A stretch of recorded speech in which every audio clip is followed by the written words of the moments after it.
with Chapter 9, this is our communication chapter, and probably one of the most important chapters of the whole book because we're going to use a lot of the principles out of this to complete different assignments. The movie paper uses this chapter. The process recording for clinical uses this chapter.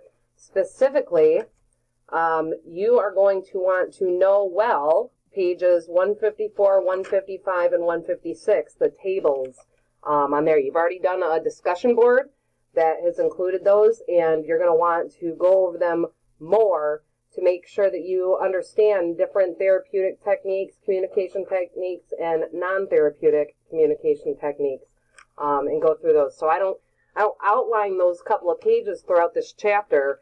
You'll see that the whole chapter is outlined.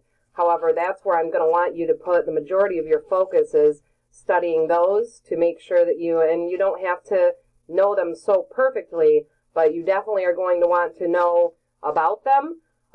Specifically, just looking through here on page 154, silence, offering self, making observations, restating, reflecting, focusing, giving information, seeking clarification, voicing doubt, summarizing,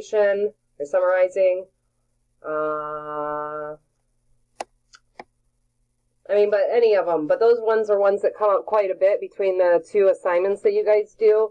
So you want to make sure you go through those. And then on page 156, false reassurance is huge, minimizing feelings, asking why questions, asking excessive questions, disapproving or disagreeing, and changing the subject. So I'm also, though, going to go through this chapter for you here. It outlines the communication process, some of these things which are totally self-explanatory on their own without me reading them to you, but just to overview this for you. There's stimulus for information, the nurse and the patient come together, there's a sender, there's the message, so you can read all through that yourself. There's verbal versus nonverbal, which we're going to deal a lot with in our assignments for this class. Again, this is going to be the main chapter you're going to be using for both of those assignments that are for this class. Feedback that comes back, so in all of that. That all should be general knowledge for you guys. Factors that affect, so personal factors such as emotional, like mood and biases that we already have towards either the person or the subject in which we're talking about. Our social factors, the previous experiences we've been through, and what the patient has been through that we're talking with. And then cognitive, like a knowledge level and a language use. So this is a really important one here, guys, because we can't talk medical terms to our patients. We need to talk in layman's terms to them. My patient doesn't understand when I say to them, well, you can only have that Neurontin PRN. They don't understand what that means. I can tell them a PRN dose and they have no idea what I just said. Or I can say, oh, well, you get that BID. They don't know what BID means. We have to use our medical terms, our medical language with one another, and then we need to put it in regular layman's terms when we talk to the patient because they don't speak our medical language. If you come across somebody who does, then fine. Then you can talk PRN with them. But otherwise, be very careful on doing that because you make the patient feel stupid when you talk to them in medical language and they don't understand it. They're going to act like they understand and they don't. Environmental factors, so that's just like the noise around, the noise in the background if there's other people around. And then relationship factors, like is it a younger and older person, educated or uneducated. But regardless of where the patient is in their age or their education or their social status or any other thing, they are in the vulnerable position. So we have to treat them as if they are the person that is vulnerable in this situation. And we have to have empathy, remember, not sympathy, but empathy towards that because they are, regardless of what type of area are in, so let's say whether it's a medical floor, a mental health floor, wherever it's at, they are vulnerable for one reason or another. And we, as a nurse, have to find that balance between being a human being with empathy and being a professional with the boundaries. And we've talked about that already. So verbal communication, that's all the stuff that we say. We can communicate beliefs and values, perceptions and meanings, interest and understanding, insult and judgment, clear conflicting messages, honest or distorted feelings. So verbal communication does a whole lot of stuff. It's everything that I say. all the words that are coming out. This is all my verbal communication, and lots of things can be misconstrued with that because of some nonverbal, specifically tone of voice, not what you say, but how you say it. That's a super huge one. If you know that you have problems with your tone of voice, it's something that you're going to want to work on before you become an actual RN, because you don't want to be known as the mean nurse. Hopefully you don't want to be known as the mean nurse. So tone of voice is so important. The way that I say it, not exactly what I say, but the way I say it. My emphasis on certain words. So you guys are already picking that up about me, then when I'm talking, that if I say things with more of an emphasis, that maybe they're a little bit more important. Maybe not that they're more important, but that you may see them again.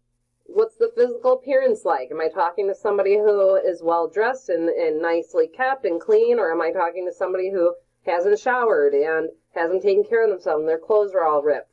Physical appearance is going to affect the way a communication happens. So it's important, that's why there's all the rules that there are with, being a nursing student. And even when you become a nurse, a lot of the places have rules against, piercings or tattoos or, being clean and neat and all that sort of thing.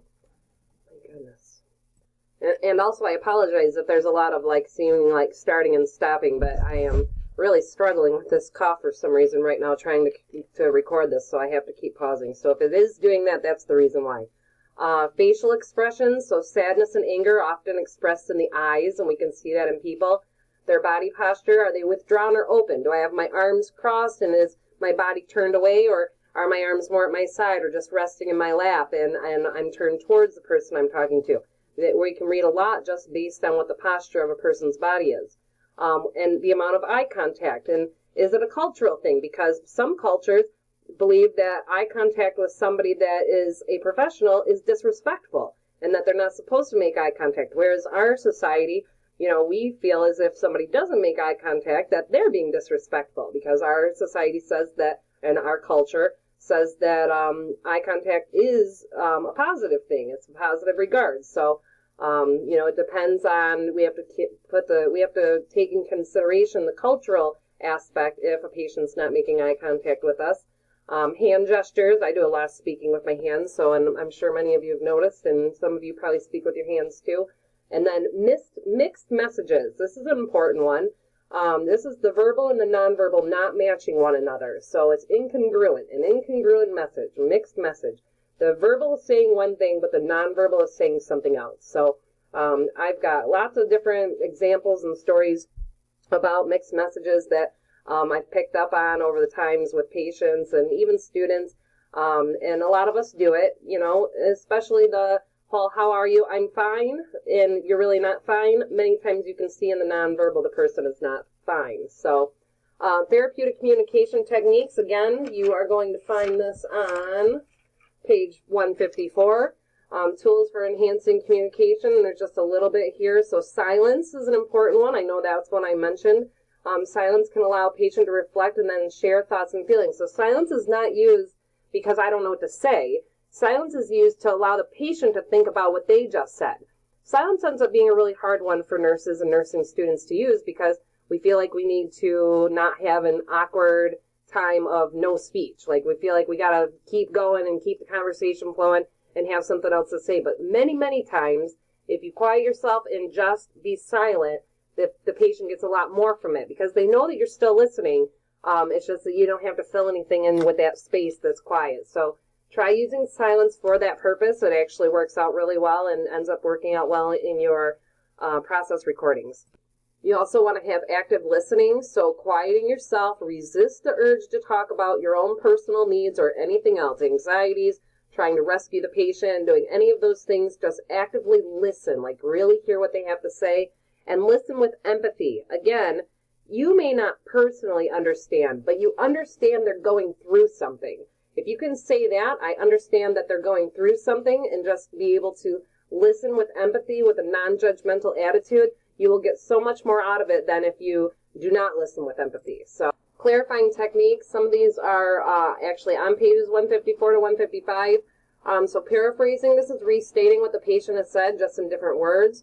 Restating is repeating the same keywords, and there's actually an example right on page 154. Reflecting, this is helping patient better understand their own thoughts, and that's right under the restating. Exploring, this is like tell me more, give me an example. That's also on 154. And then projective questions, the what ifs. So I actually love to use these in my personal life and as an instructor. What if that happens? Okay, let's talk about whatever the worst case scenario is. What if it doesn't happen? And what does it do for me to lose out on today's peace and joy over these what ifs? You know, if we can help patients and just people in general to change the way they think about the worst case scenario or the what ifs, and realize that, yeah, the what if may happen and it may not happen. So, okay, what are we going to do about it? There's no reason for me to lose everything that I could have today because of the what if. So it's good to help them explore and see what is the worst case scenario here, or what is the best case scenario, and find some place to be at peace with that. So asking questions and eliciting patient responses. So we want to use open-ended questions. Okay, so this is not yes and no questions. Open-ended questions allows the patient to continue to explore their feelings, encourages encourages patient to share, and is typically not intrusive. The closed-ended questions is mainly used in like our head-to-toe assessment questions or like our regular assessment questions when we're admitting a patient, and we want to use a lot of caution with yes or no, because I can get a patient and ask them something, well, do you like staying here at the recovery center? Yes. Oh, do you like the staff? Yes. See, I'm not getting anything. So what do you like about the recovery center? Blah, blah, blah, blah, blah. Who have you received care from, and what did you think about it? I mean, there's so many different ways to say things that could be used with a yes or no question or a closed-ended question that I can say instead with an open-ended question and get more of a response from the patient. So here's some non-therapeutic communication techniques. You'll find these also on page 156. They're not all here, but some of them are here. Excessive questioning. This is making the nurse seem like they're an interrogator. So you don't want to ask multiple questions over and over and over again. So, you know, what brought you to Brighton? How do you like your stay here? Have you been taking your medications? Like asking these multiple questions in a row makes the patient feel overwhelmed. So we shouldn't ask multiple questions. We should do one question at a time. Giving approval or disapproval, so saying things like you shouldn't or I wouldn't, that is not helpful at all. That places judgment on the patient, makes them feel bad. We don't want to do that to them. So you listen carefully, but definitely don't say you shouldn't or I wouldn't. Giving advice, this is rarely helpful. You interfere with the patient's ability to make personal decisions. So don't give advice. That's not something, and probably none of you in this class are experts in mental health or mental disorders or addiction or any of that stuff. So you know, it's not even my place. I very rarely give advice myself, just because I know that it's not usually helpful for the patient for me to tell them what they should do. And then asking why questions. You don't ask why. Instead, you say who, what, where, when. Why can be perceived as intrusive and judgmental. And all of that stuff's on page 156. Make sure you read the examples on there, and then what would be a more helpful response is listed on there as well. Just a little bit more culture to go through. We talked about some culture today in class, and that was really good. Communication style can be different because of the culture. The eye contact, which I already touched on. Touch, some cultures are very, very touchy, and other cultures are not touchy at all. So it's just going to depend. But therapeutic touch can be very beneficial for the patient, make them feel a lot less alone. Even patients who want to give you a hug at the end, for the most part, is usually appropriate, unless the patient has been more romantically interested. And we'll have more talks about that before we go to Brighton. But you know, touch is an okay thing. You know, some of these patients haven't had anybody hug them in a really long time and really listen to them. So it's an okay thing. We just want to watch out culturally that where it's appropriate for that given culture. And then cultural filters, a form of bias or prejudice. We have to be careful with that. And then be sure to read 158, 159 for specific examples. This is the interview. This just kind of talks about, I don't really need to read all this stuff, but make sure you go through it on the slide yourself. The seating, make sure that the patient and you both are free, that if you wanted to get up and leave, you'd be able to. And then supervision, communication, and interviewing are acquired skills, and fosters professional growth and helps minimize the development of non-therapeutic nurse-patient relationships. The process recording is the last thing, which you don't need for the test. We're going to talk about it before we go to clinical, and you're going to complete one. So that's it, guys.